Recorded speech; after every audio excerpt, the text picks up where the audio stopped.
우리 로마서 15장 14절부터 21절까지 말씀 함께 읽도록 하겠습니다. 내 형제들아, 너희가 스스로 선함이 가득하고 모든 지식이 차서 능히 서로 권하는 자임을 나도 확신하노라. 그러나 내가 너희로 다시 생각나게 하려고 하나님께서 내게 주신 은혜로 말미암아 더욱 담대히 대량 너희에게 썼노니, 이 은혜는 곧 나로 이방인을 위하여 그리스도 예수의 일꾼이 되어 하나님의 복음의 제사장 직분을 하게 하사 이방인을 제물로 드리는 것이 성령 안에서 거룩하게 되어 받으실 만하게 하려 하심이라. 그러므로 내가 그리스도 예수 안에서 하나님의 일에 대하여 자랑하는 것이 있거니와, 그리스도께서 이방인들을 순종하게 하기 위하여 나를 통하여 역사하신 것 외에는 내가 감히 말하지 아니하노라. 그 일은 말과 행위로, 표적과 기사의 능력으로, 성령의 능력으로 이루어졌으며, 그리하여 내가 예루살렘으로부터 두루 행하여 일루리곤까지 그리스도의 복음을 편만하게 전하였노라. 또 내가 그리스도의 이름을 부르는 곳에는 복음을 전하지 않기를 힘썼노니, 이는 남의 터 위에 건축하지 아니하려 함이라. 기록된 바 주의 소식을 받지 못한 자들이 볼 것이요 듣지 못한 자들이 깨달으리라 함과 같으니라. 아멘. 오늘 말씀 참 귀하고 의미가 있는 것 같습니다. 우리 차근차근 짧게 말씀의 의미들을 생각해 보도록 하겠습니다.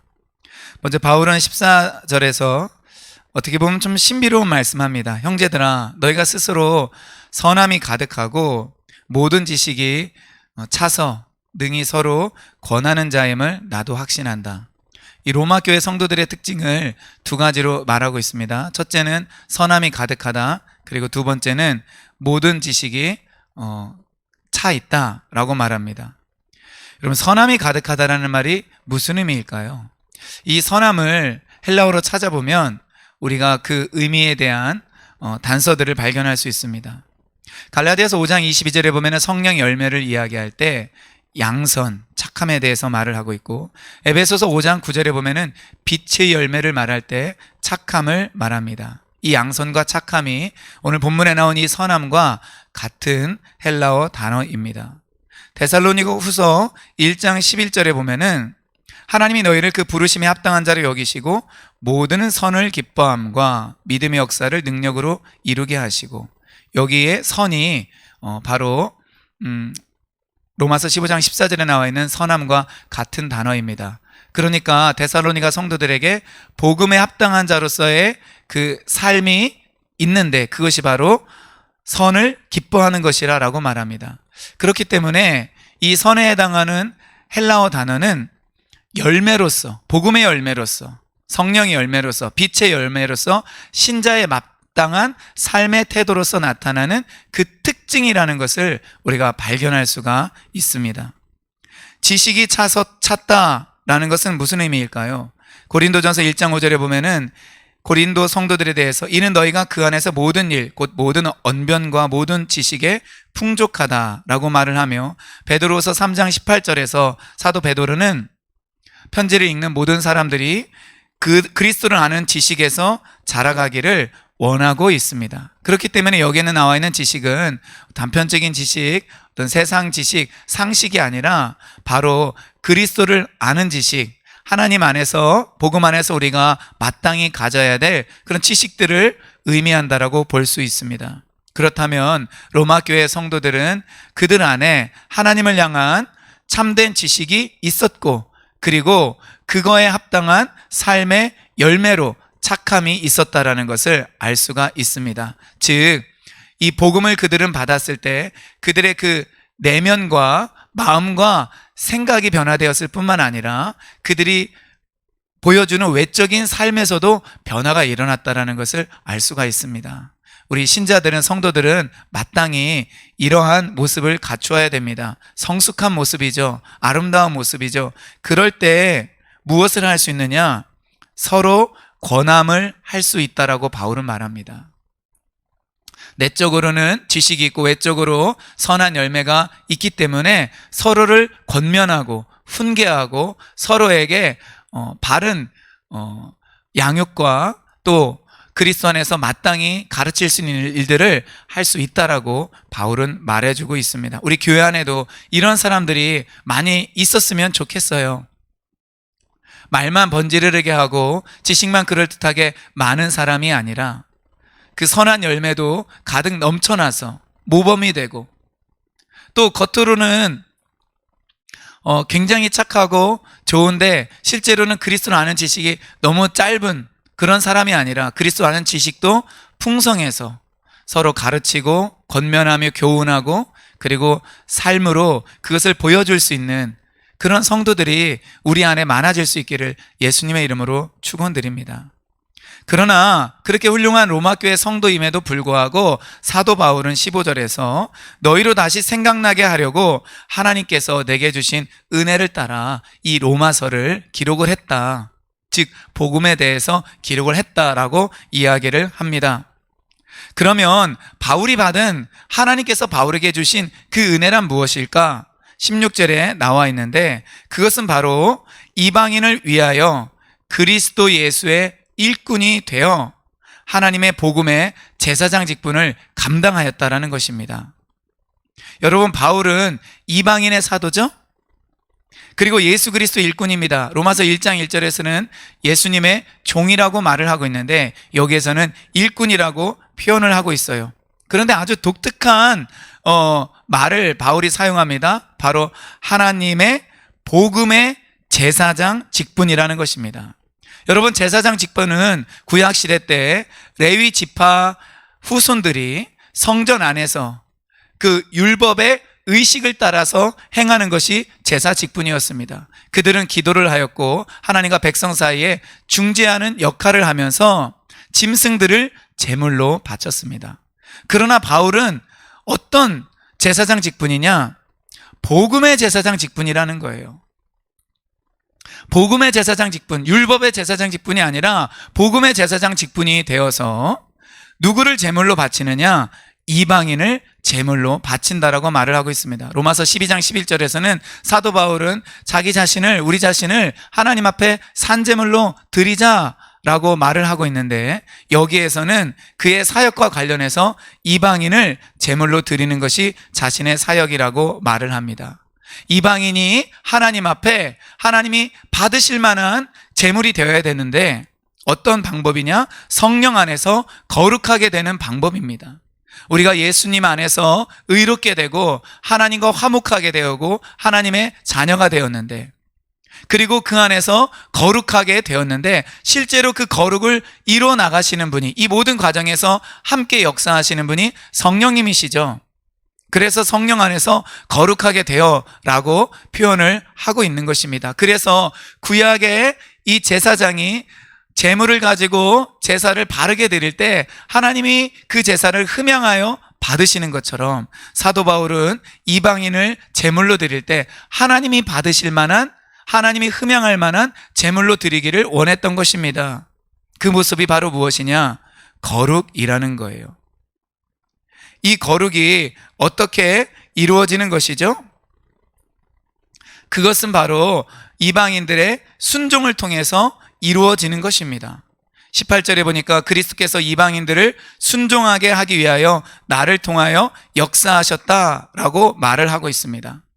바울은 이것이 자기 자신의 자랑이라고 이야기를 해요. 예수 안에서 바울은 다른 모든 것들을 배설물로 여기고 그동안 자기가 추구했던 것들을 뒤도 돌아보지 아니하고 버렸습니다. 그럼에도 불구하고 바울이 그래도 내가 하나님 앞에서 자랑할 것이 있다면은 그것은 바로 무엇이냐? 자기에게 주신 그 은혜를 따라서 하나님의 그 부르심에 바울이 순종한 것, 그것이 바로 바울의 자랑이라고 말을 합니다. 그 자랑의 구체적인 내용이 무엇이냐? 18절부터 나와 있어요. 이방인들을 순종하게 하기 위하여 하나님께서 자신을 통하여 역사하신 것이 자랑의 내용이다 라고 말을 합니다. 바울은 자랑을 할 때도, 이때 자랑을 할 때도 내가 무엇인가를 했다, 열심히 했다, 수고했다, 이것을 자랑하지 않습니다. 그런 수고는 사실은 안 믿는 사람들도 하는 거예요. 믿지 않는 사람들도 자기의 비전을 위해서, 뜻을 펼치기 위하여서, 성공하기 위하여 굉장히 많은 수고를 하지 않습니까? 당연히 우리 그리스도인들도 그런 수고를 하는 것이 마땅합니다. 바울의 자랑은 무엇이냐? 바울이 그런 일을 할 때 하나님께서 자기 자신을 통하여 역사하신 것이 자기의 자랑이라는 것입니다. 그런데 이때 어떤 표현을 하느냐? 이방인들을 순종하게 하기 위하여 나를 통하여 하나님이 역사하셨다라는 것입니다. 이방인을 하나님 앞에 제물로 드릴 때 필요한 것은 무엇이냐? 그들이 성령 안에서 거룩하게 되어서 하나님이 받으실 만한 제물이 되는 것입니다. 어떻게 거룩해지죠? 순종을 통하여 거룩해집니다. 이방인들이 순종하는 것이 중요해요. 이것은 우리에게도 똑같은 동일한 의미를 가지고 있습니다. 여러분, 복음은 결국 사람을 하나님께 순종하는 사람으로 바꾸는 능력이 있어요. 우리는 순종까지 나아가야 되는 것입니다. 그냥 입술의 고백이나 신념을 분명히 갖는 것이 복음의 마지막이 아닙니다. 여러분, 복음의 마지막, 복음의 열매는 무엇이냐? 그것은 우리 각 사람이 순종하는 데 있는 것입니다. 양육의 열매가 무엇이냐? 그것은 우리의 대상자가 순종하는 데 있는 것입니다. 전도의 참된 열매가 무엇이냐? 그것은 불신자가 결국 예수님을 믿고 하나님께 순종하는 데 있는 것입니다. 로마서 1장 5절에 보면은 그로 말미암아 우리가 은혜와 사도의 직분을 받아 그의 이름을 위하여 모든 이방인 중에서 믿어 순종하게 하나니 라는 말씀이 있고, 16장 26절에서도 이제는 나타나신 바 되었으며 영원하신 하나님의 명을 따라 선지자들의 글로 말미암아 모든 민족이 믿어 순종하게 하시려고 알게 하신 바라는 표현이 있습니다. 여러분, 우리는 내가 복음에 반응했다, 내가 예수님을 믿었다라고 말할 때 그 증거로, 그 현상으로 반드시 나타나는 것이 있어야 되는데 그것은 바로 순종입니다. 나는 예수님을 믿는데 순종하기는 싫어. 나는 예수님을 믿는데 순종이 잘 안 돼. 여러분, 사실 이것은 제대로 된 믿음이 아닙니다. 너무나 불완전한 믿음입니다. 그 믿음은 능력이 없습니다. 그런 것은 사실 참된 믿음이 아니에요. 참된 믿음은 반드시 사람을 변화시켜서 순종하도록 만드는 데 있습니다. 참된 복음에는 행함이 반드시 따르게 되어 있습니다. 그렇기 때문에 행함이 없는 믿음, 순종이 없는 믿음은 거짓 믿음이라고 야고보 사도는 말하는 것입니다. 여러분, 우리에게도 이런 순종이 넘쳐날 수 있기를 바라요.